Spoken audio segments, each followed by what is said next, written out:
Welcome, Facebook. You should be able to see us even though you're way far away. You see us? You hear us. Yeah. That's the quality of craftsmanship you get live. Easy there, Joe. It's the family show. Was that intentional or us?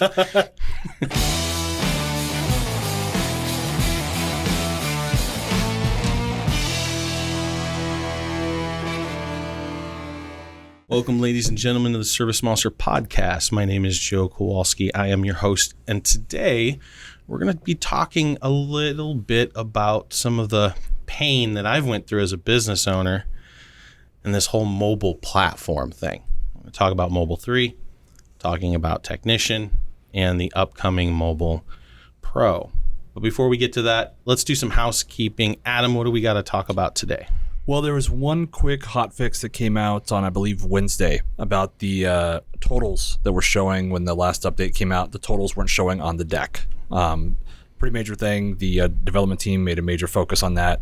Hotfix came out, so those totals were back in there.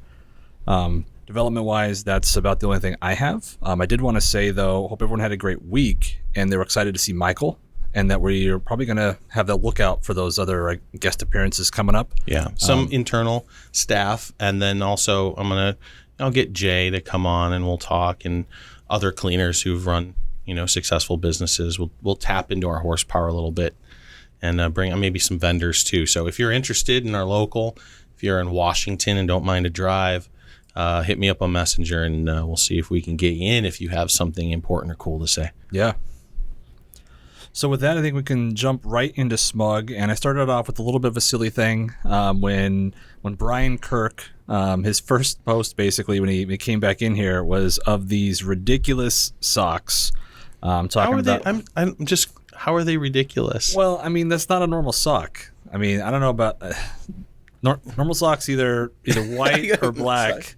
I got Christmas socks in the summer, so I'm just trying to find out what the barometer of crazy. I mean, obviously he thought it was. And Brian, you ain't getting away with nothing. I saw you post this on like 10 different things trying to get a meme made. So, but yeah, no, I'm just trying to figure out how do you determine a silly sock? Well, I can tell you that I wore my silly socks today in support of him. They're actually Call of Duty socks, which I still can't believe is a thing that got made. They randomly sent it to me when I got the crazy advanced whatever version. But that was the swag they sent as socks? Yep, it's socks. Well, isn't that a thing, though, in the military? We'd have to pull some of our vets that, I don't know if Aaron or Randy are over there, but like taking care of your feet. See, maybe because the game is about that. Military. Yeah. And, if you're not taking care of your feet, you're pretty much hosed. Well, the socks are pretty amazing. We probably spent enough time on this as it is, but we'll have a nice picture of these on there for you guys if you're interested. I promise. Thanks for the inspiration, Brian.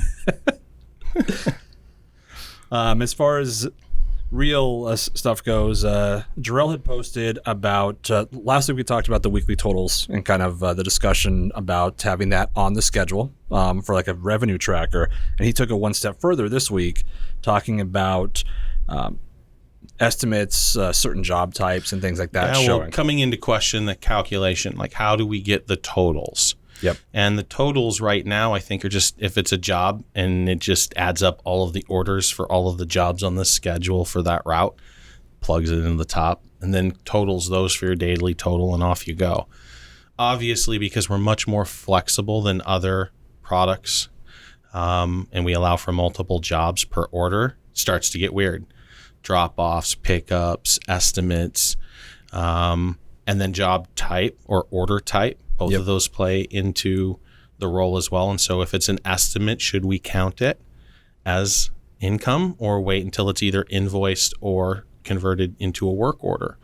And so this is a discussion they had. And I tried to look for the best GIF as a response for how much I love this discussion, but I failed. So I moved on. But seriously, like the conversation sounded very much like the conversations we have here in meetings, especially production meetings, when we're trying to hash this out. But instead of us pretending to be you just were you. Yep.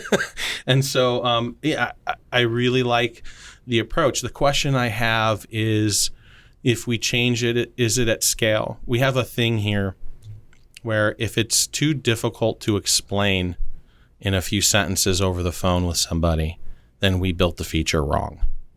And so the few sentence here is, it's just a total of all your orders on the schedule. So it's easy to explain. It's easy to understand. You don't question it.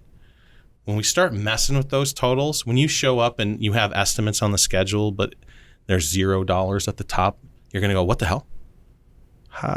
Why is it zero?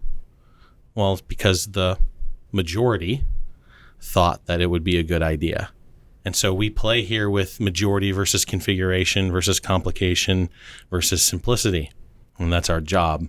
So looking at this, I'm like, yes, I agree. It needs a rework. What does that look like at the end of the day? I don't know yet. Is it configurable? Or do we just say number of jobs that say work divided by the total invoice, and that's the representation of the amount applied to that calculation? If you followed me through that arc there.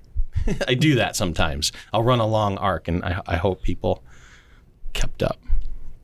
So yeah, so thanks for the discussion, and continue it on, and it will be used as, it will be weaponized for future discussions around the product table. Yep, exactly. Yep. The next thing that came from Tim, speaking of rework, he was asking kind of how to track the amount of rework certain people, because he felt like some of his customers were abusing his policy. Brenda mentioned a couple of reports that were in there, and so I guess I just kind of want to get that out there, that if people aren't aware necessarily, that we have a couple of reports. I don't want to go super in depth on that, but really just kind of letting people know, if you're trying to change or view that rework, we have a job list. You don't have to see the schedule in that calendar format. You can use the job list. Good point. And really what I wanted you to maybe mention are those custom views. Now, this is a difficult one because training wise, but I don't think people realize how customized you can make those lists, those grid views. Oh God. To find. There's no way we could do that on a podcast. No, but I'm gonna do you one better. I'm gonna shoot a quick video before this podcast hits video, so that people can have something to reference. I've done a few early grid explanation videos, so you might want to look at those. But yeah, no, I think that's great. They're ridiculous. The only problem I have pushing them, those are not sticky right now. No, I mean like the custom views that you can build that stick on the drop down. Oh yes, those are cool. Yeah. Yeah, so you can do a whole bunch of filtering on your data and have those as default. Yep. So what I'm talking about, not sticky, is like columns, custom columns, and column widths. Something that we'll be putting in here shortly, but as of right now, they're not. But yeah, you can create your own filter against your database and come up with pretty cool lists. Yeah. It's almost like creating your own kind of custom miniature report. Yep. Yeah. And Adam's right, and I want to point it out. You can see a job list in a grid and like filter and shit. Like, you don't have to see it in the schedule form. So if you look in the sub menus under schedule, there's a jobs list there. Yep. So I would encourage you to pick that up.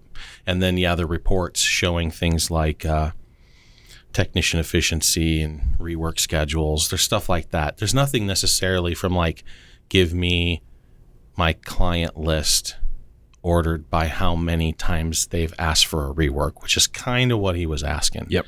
Because he wants to find his bad performing customers. But, Tim, I would just approach that like, unless you feel like it's a big problem, and then maybe you have a policy issue, you have an expectation issue, something's going on. But if you have one or two customers that you feel, you can fire them, right? Or when they come up, you can kind of look at the history. Looking at your bad boy list to preemptively act, I don't think is the best use of your time. You'd be out making money in a different way. Yep. Yeah. Cool. So the last thing from SMUG here comes from David, asking about Stripe with the technician app. He was asking personally about just taking payment in general with the swipe. Right. And you kind of went into depth about the scanning it and whatnot. So I just thought it'd be a good time to kind of bring that forward. A lot of people might not know you can scan the card to kind of save yourself time. I think it's pretty apparent, though, in Technician. I mean, that scan thing just pops right up when you want to take your card. And that works 99% of the time. I haven't really heard too many people complaining about not taking it, although as I understand it, for security reasons, some of the cards are now coming without numbers on the front. Yep. Which is weird. Or that it's printed on there in such a way where it's hard to scan intentionally. It's very camouflaged, yeah. Yeah. You can only see it from directly. Right. And then in that case, you key it in. As far as getting the swipe or the chip reader from Stripe to talk to ServiceMonster directly, we've certainly talked about it. We've had requests for it. I haven't moved it up the pipeline because it's not easy tech, right? You think it's just like you pop this thing in. Well, that's an external device, and then that ships data to the OS, and then the OS needs to communicate with our app, and there's kind of a firewall there. What we can reach into the OS, it needs to hand us stuff. And so I'm sure there's some ways that we can integrate that together, but I haven't had engineers dive into the Stripe spec because that's where we'd go, right? We'd start with that. How do we use your dongles in our app in order to process payment through your gateway? Yep. Which is the do-si-do we need to dance there. So it's not as easy as it would seem. I certainly want to do it, and then it's probably only going to be for certain vendors with certain options, right?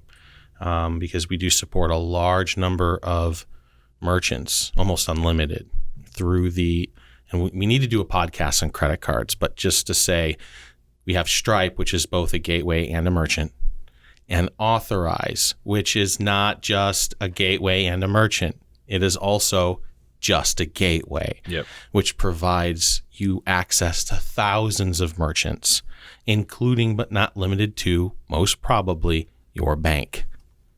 So a little tip there. People are like, oh, you only work with Authorize.net. Only?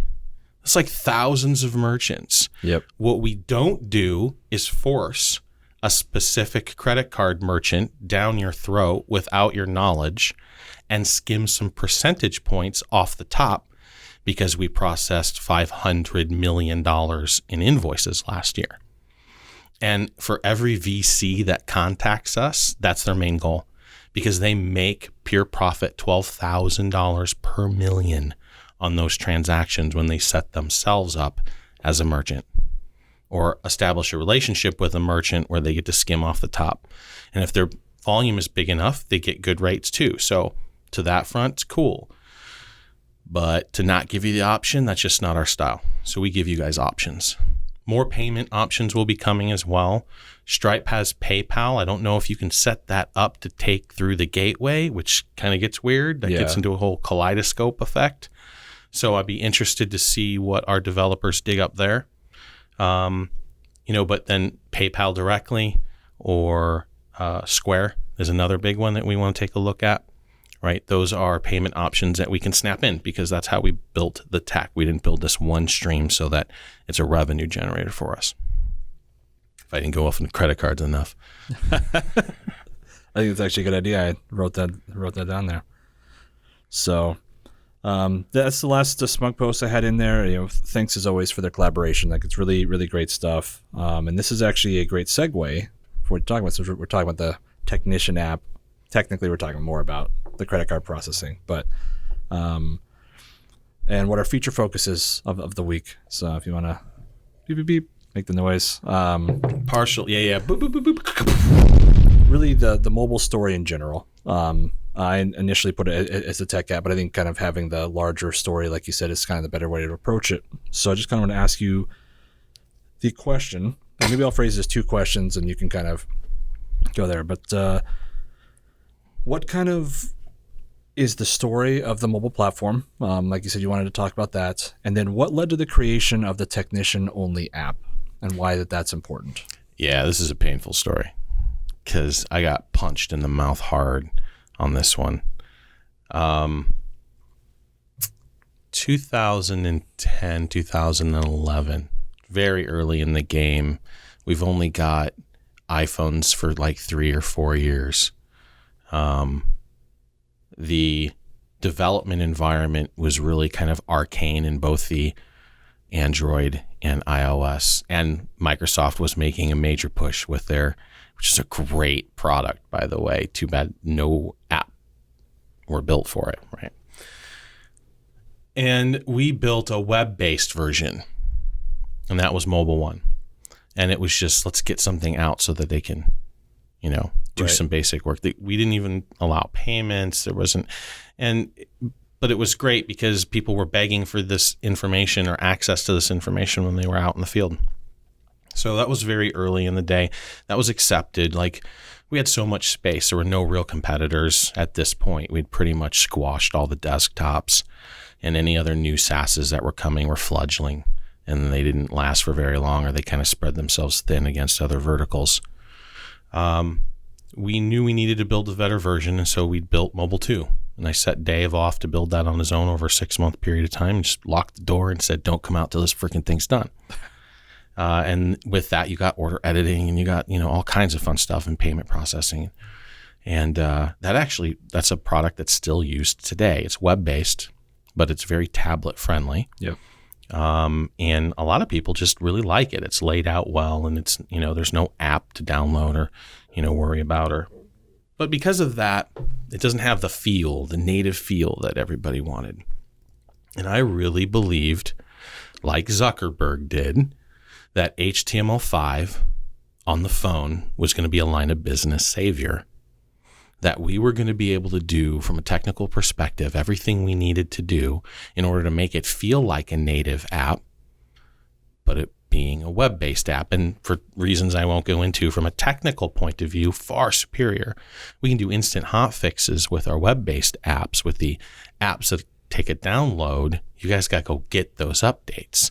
And so they're not as readily available. Plus, we have to go through the App Store and get approved. So there's a lag.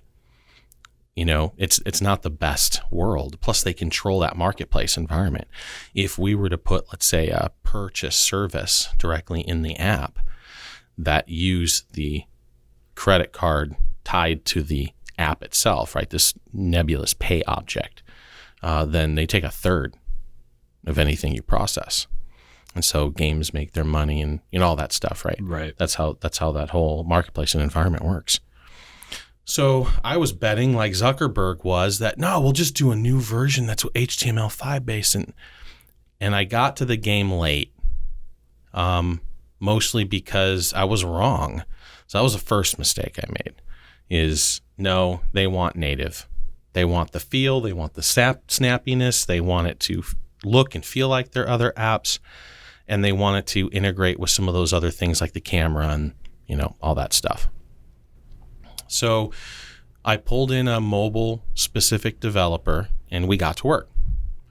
Now, the hard thing about this is when we started ServiceMonster, I pulled together a team of Fortune 500 developers, and we were used to producing both technology internally in an organization of let's say 10,000 people, and then rolling that out, or producing for the public. And they're two different development philosophies. One of them says, I force the rules because I control the SOP. So I'm going to tell you this, then this, then this. And that's how we're going to build the software. We can't do that. And we did that at first when we launched our first product. We were like, no, lead source is required because that's the business rule. And then we got tons of people who are like, but what if I don't have their lead source? Answer it, ask the question anyways and figure it out, right? We were giving very corporate answers, and people didn't like that. They wanted flexibility. So we got to become masters of flexibility. ServiceMonster continued. We've had 5 rebuilds since then, right? And so we are the masters of configuration, to the point where people complain that it feels too complicated when they're getting started up. Yep. Because there's a lot of configuration that you need to do if you want to make everything hum and work together. That's not to say you can't come in day one and just use it, but everybody has these delusions of grandeur. And on day one, they want this thing to work like this amazing product. And yes, it can, but let's do some setup. You got to hook up to your bank. You got to do this. You got to do that. So we had this amazing configuration. Do it however you want to do it, right? You are in control. You implement the business rules. So when we developed our first mobile app, we took that baggage with us. And we gave you ServiceMonster on the phone. And that is not what you guys wanted. We chose a development technology that communication has an issue, where the communications between the servers and the phone doesn't always behave as it should, or the lag really affects it poorly. Hard to maintain and hard to manage. And it's too clever for itself. It does lots of stuff, but this one has a slide out menu and this one has a pop-up. And I don't know how many times I've been to a trade show and someone has put the phone in my hand and said, I love it, but it'd be nice if I could just email the order. And I'm like, what are you talking about? And I flip up the hot sheet and they snatch the phone out of my hand and be like, where'd that come from? Right. Like, dude, that's been in there from the beginning. But a lot of people don't know about that hot sheet. Mobile 3 on the order at the bottom, there's a little down arrow, up arrow, click on that, flip on that. It brings up a lot of options that you can do with the order, right? So, But, we still have 6,000 to 10,000 users a day on that product. And so they're grumbly about it, and technicians didn't want to have anything to do with it. It was too big and robust for them. It was too complex because it was too flexible. It had too much in it. It was too clever for itself. And then we had the damn communication problem. So this started keeping me up at night, right? I was hoping that with Mobile 3, we were really going to get on the mobile platform and compete with some of the new players that were coming in that were mobile first, that had really simple, easy to use mobile applications. And that's their whole platform, because you go to the desktop and it's not much different than what they've got in mobile, right? There's no question that we crush on the desktop. There's no one that comes close. But on the mobile front, certainly when we had this particular product, Mobile 3, which is what we're still using today, unless you knew ServiceMonster already, it's just a bitch to use. So staying up late at night, I'm freaking out about the thing. I start a new 10 p.m. to 2 a.m. shift, as I do when something's bothering me. And I start probing for different technology other than what we did. And we came up with a new platform. I came up with some new patterns and paradigms and some new screens and we created Technician. I did it as a project. I wanted to launch that project to make sure that the technology that we chose and the platform was going to be solid compared to what we did for Mobile 3. And to also understand that I just need to give them something that goes, I do this, then I do this. And because we were losing so bad with the technicians themselves on Mobile 3, we developed a specific app for them. Wake up in the morning, get in the truck, now what? These are the use cases that we're processing. I look at what I got to do. I click and I'm on a map and I'm driving. I click and a text goes out, I'm on my way. I click and I can call any one of the phone numbers on record. I see the job information. I see all of my notes in front of me. So everything that the office is trying to communicate, whatever. And so we released that in December of 2017. And people love it. Now, at first, people are confused because they're like, I love it, but I can't schedule a job. Like, yes, exactly. Because technicians, when you're just performing the work that's on the schedule, you don't schedule jobs. You go out and do the work. You take the payment, you take the pictures, you update the invoice, you do all that stuff, right? But scheduling jobs and working with marketing campaigns and that kind of stuff isn't in the technician's purview. But having proved the technology in Technician gave us the confidence to move forward on the Mobile Pro project, which is essentially Technician plus all the stuff you want to do as a single owner operator out in the field. But it isn't overly complex, isn't overly clever. Things are still really straightforward. We took everything we learned from the Mobile 3 product and the Technician product and Mobile 2 and Mobile 1 and the feedback that we got on the wins and losses from those products. And I think that we're doing a really good job now creating a platform for these guys to use. And the mobile team is killing it now. We've got 2 amazing devs that are just, implementing. They do pushback when it's appropriate. They do implementation when it's appropriate. The committee is picking up on, the changes that I came in and kind of made after Alex left. headed in a direction, and I wanted to make sure we're serving those basic use cases, right? Which is obviously the technician use case. Get in the truck, now what? Process my jobs, collect payment, take pictures, update invoices, so forth. But also the sales aspects. How do I schedule a job quickly when I'm on the phone? How do I deal with an estimate when I'm in the field? Those types of things. And so we're getting closer. I would say maybe within the next 2 months we'll be in beta, and then the feedback from that beta will help drive the delivery date and the features and bugs and all that kind of stuff that we chase into the product. So that's kind of the story, man. I made a handful of mistakes that were not good for the company, but I recognize it's got to be mobile first. So we went what we called REST first, which is a whole geek conversation I'm not going to go into, but we went REST first like 4 years ago, and that was amazing for us. And now we need to pivot and go mobile first. It's the platform, not only for supporting our current clients and what they do in the field, but millennials are coming in at scale. Gen X, you've been listening to me anytime. You got boomers at 80 million, Gen X is 40 million, millennials are 80 million. Gen X meant unknown. We disappeared. Like, we didn't exist. So the boomers tried to hand their businesses over. Whoop, there's nobody there. And so we had this massive lull, and what I thought was going to be a SaaS boom turned out to be a SaaS crawl. And all of us, and every single vertical market, every single SaaS company struggles to, get scalable clients, more than 5 or 10,000, so it's just because back in the day, 2003, only 20 to 25% of service providers were using a CRM of any kind. Today, that number is only about 35%. I'm like, what the hell? If that would have tripped in 2012, this ServiceMonster would be $1 billion company right now.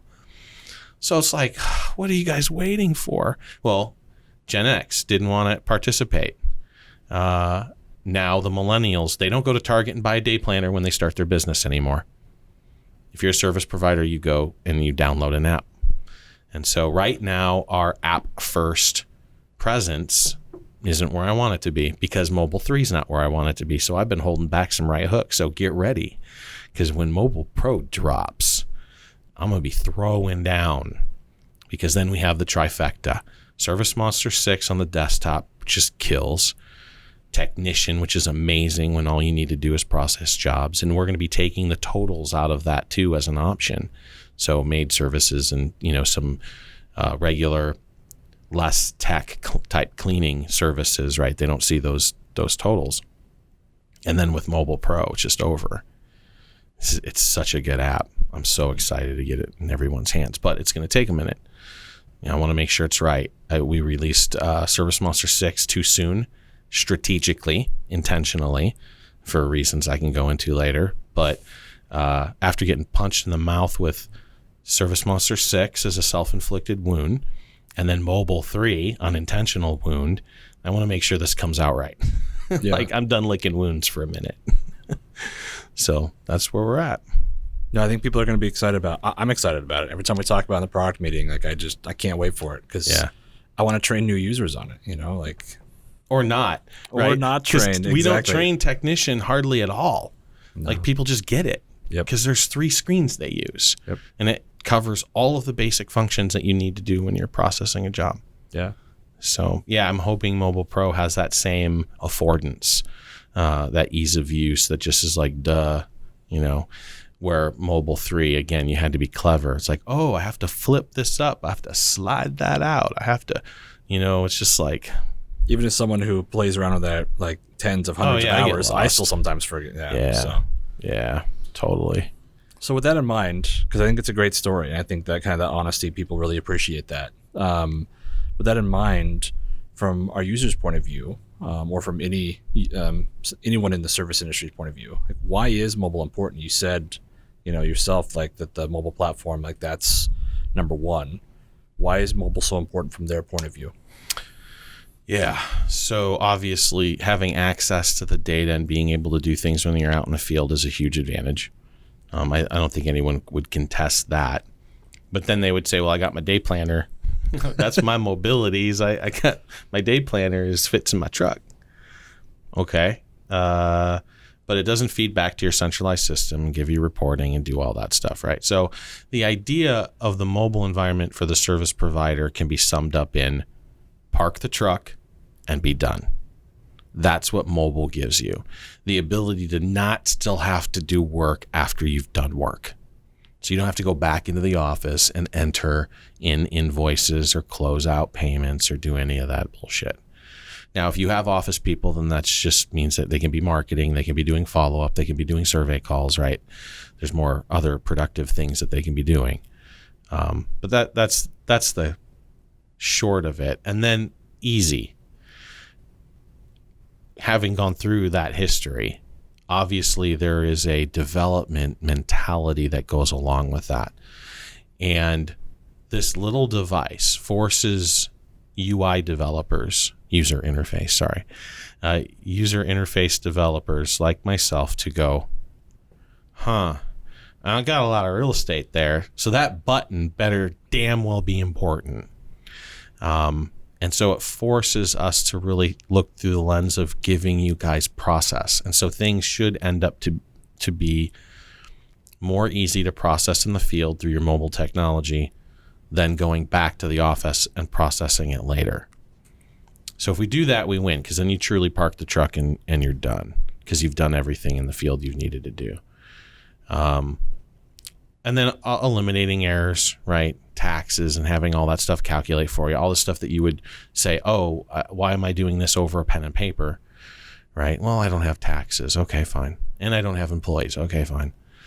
You can certainly get along without a CRM. I don't think anyone would argue about that. 70% of the damn industry still doing it. But you're going to get your ass handed to you eventually. Some young Nate Brought's going to come along with a slick algorithm and attention to social and a CRM, and he's going to gobble up market share like nobody's business. And that's what's going to happen. So just like get into social, if you're not into CRM, what's your life all about?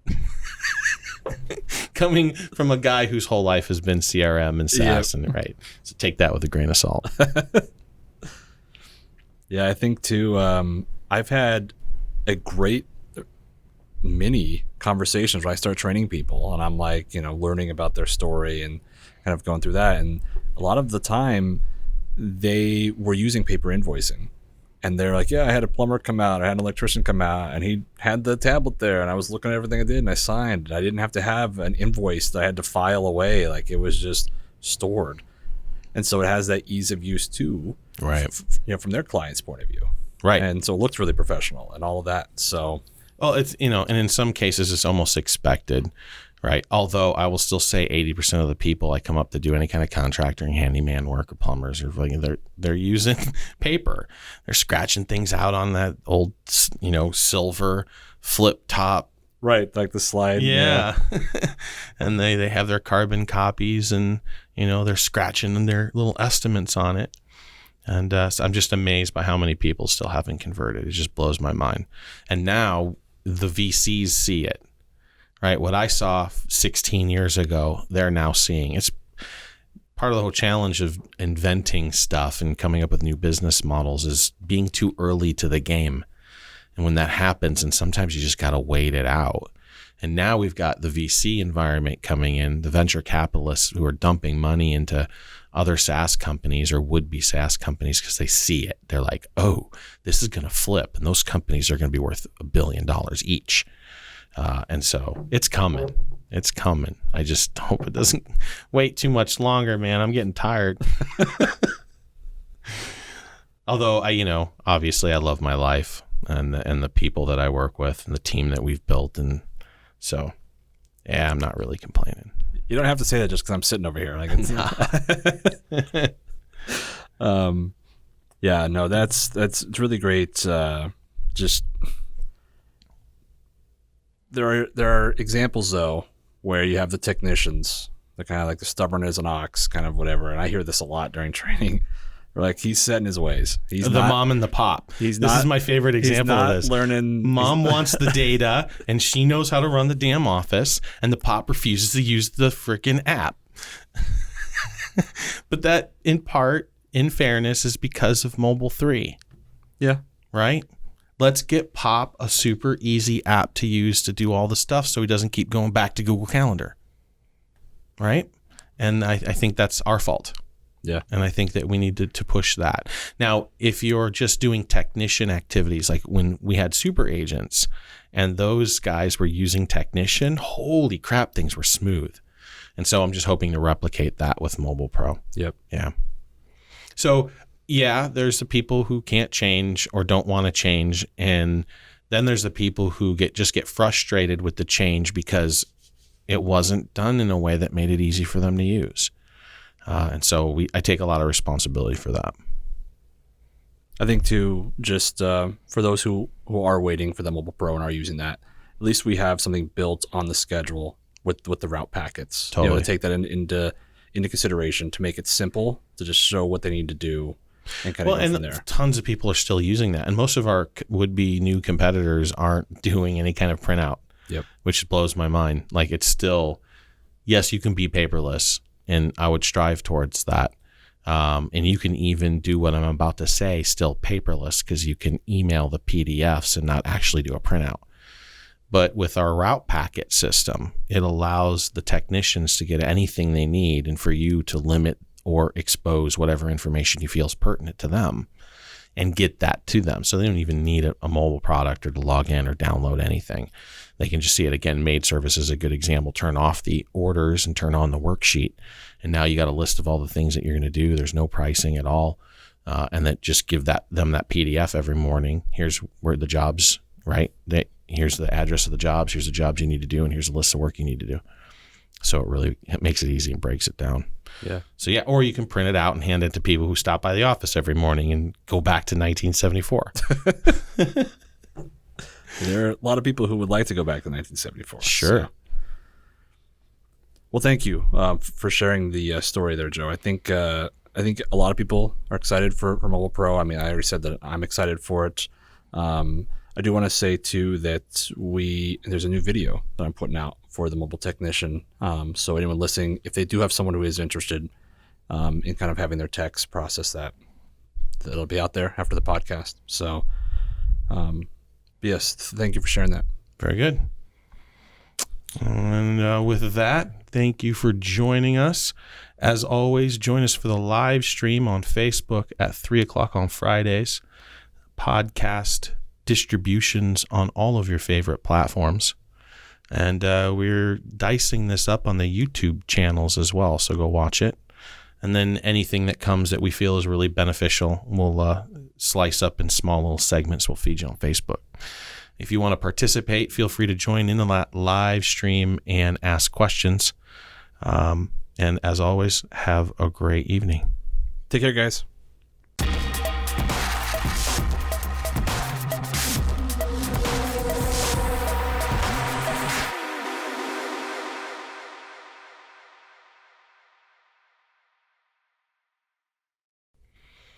Now, before we dive out officially, now we have this little back channel, I want to share a personal journey that I'm going to be taking over the next 6 months or so.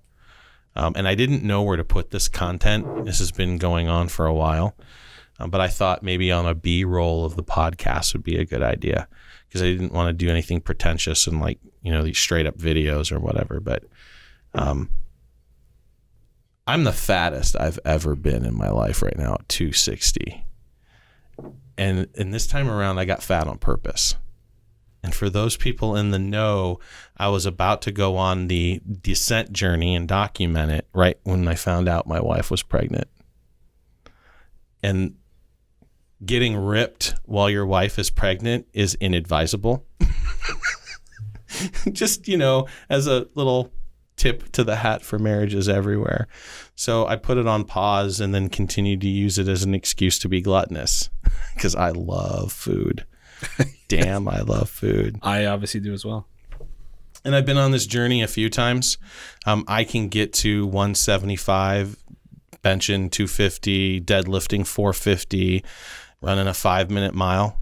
Like, I can get there. If you go on my Facebook page and see my picture from the Halloween of 2014, I think I was in my Wolverine phase at that point. I was shredded. And so I've always been an athlete. So I've been in and out of that. When I had cancer, after I had cancer, I got really overweight because just, fuck it. Food is good and life is good and I'm still alive. And I got really big there. I was like 250, 255. And then I discovered Paleolithic. And, over the next 6 months, I'm going to take these extra 3 to 5 minutes and kind of talk about what I'm doing kind of as anecdotal evidence. Not that I'm trying to be a fitness celebrity or anything. This just works for me. I can control my physiology pretty good. At one point, I dropped my LDL by 60 points in 6 weeks. Wow. Because they were trying to put me on statins, and I was like, "Fuck that! Give me 6 months to." And my doctor's like, "Okay, yeah." Like, he's heard it all before, right? I come back and I'll send Justin the images of my reports, just so you can prove it to be true. But he was like, "Damn, dude, you need to write a book, and I need to read it."